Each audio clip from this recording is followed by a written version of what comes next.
Hi, welcome back to the workshop for episode 28 of the GGBO 2022 build, and the last in my one video a day for 28 days marathon, where we've taken this build from the concept on a sheet of paper through to the very nearly completed body. Now, I had actually thought I would potentially get a little bit further along in the build than I did, and I would have ideally liked to have made a start on the neck, but you know what they say, life is what happens when you're busy making other plans, and I think that has certainly been the case here. However, I do feel that we've put a lot of work in to get the body where it is. It hasn't been a simple build. There's been some complications. There's been some stuff I've never done before. So I've had to kind of learn on the job, and also under quite a bit of pressure, because getting 28 videos out in 28 days, correction, it's actually 30 videos, because some of you might have seen I chucked a couple of short videos up as well. So 30 videos in 28 days is actually a mammoth undertaking, and the amount of work that just goes into the collating of the footage, the editing, the uploading, the administration, and all the other elements that go on behind the scenes of these builds has been quite a task. And if I'm totally honest, it's left me a little bit knackered. It's been long, hard hours, but I've absolutely loved every minute of it. And I think what we've managed to achieve with the build kind of pays testament to that. I'm really pleased with what we've got so far. The body is all that I could have wished for and more. The carve, I'm super pleased with. There is a little bit more work to do on it just to get it absolutely spot on, but as a starting point, it's very good. Really like the F-holes, super happy with those. And I think some of the kind of design changes we've had to make along the way to accommodate the build have actually made it better, in my opinion anyway. I think putting the output on the side is a big improvement. I kind of like the position of the controls, so I think that's all going to work very nicely. There have been one or two kind of comments and suggestions along the way, and I'll take this opportunity to deal with a few of those. One of the things I had said was, might I have put the selector switch in the top half of the body into the horn?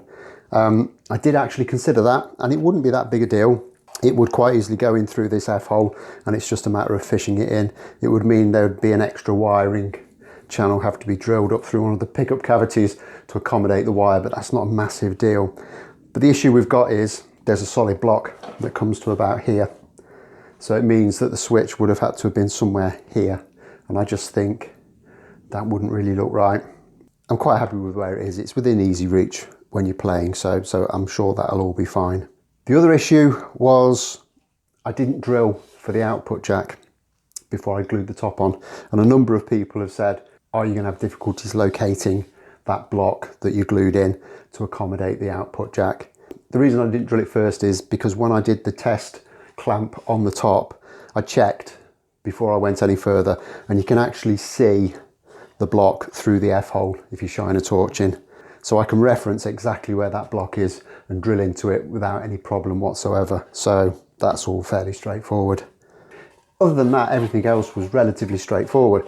The bit that I struggled with the most was putting the phallic blocks into the end of the horns, but in the end that went okay, and the joints are really nice.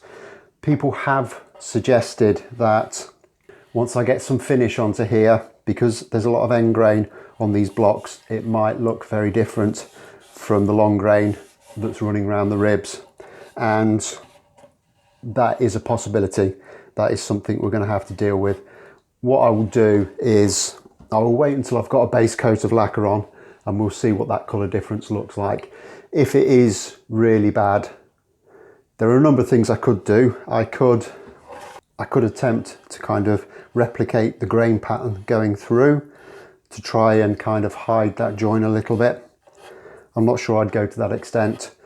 The other thing I could do is just tint around these areas and kind of put a little bit of, say, almost a sunburst effect onto these horns on the edges, just to kind of hide that transition a little bit. To be honest, and if I wet it a little bit, I don't think it's that bad. There is actually a fair bit of long grain as these blocks kind of radius in towards the end of the horn. So I think it might be okay. We might get away with it. But as I say, there's a strategy in place if we need to.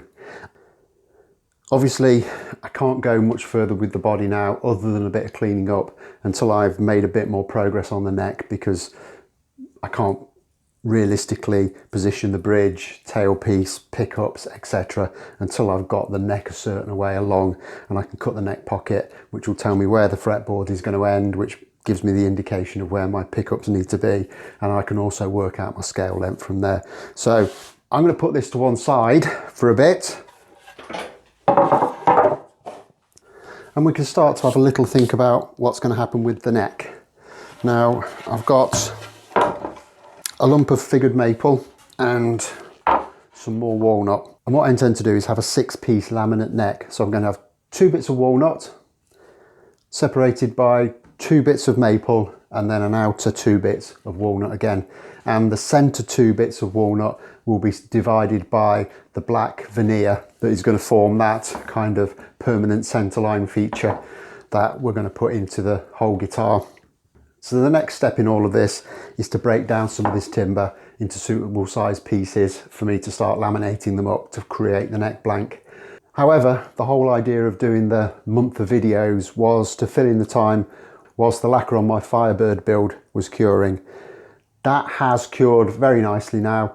So I'm going to get that back into the workshop, get the lacquer rubbed down and buffed up, get it assembled, get all the finishing off done, set it up, and get that project completely finished and out of the way, and then I will drop back onto the GGBO build. So there will be a little bit of a gap on this build, but hopefully it won't be too much longer. However, you will have the pleasure of seeing that Firebird build finally get finished off.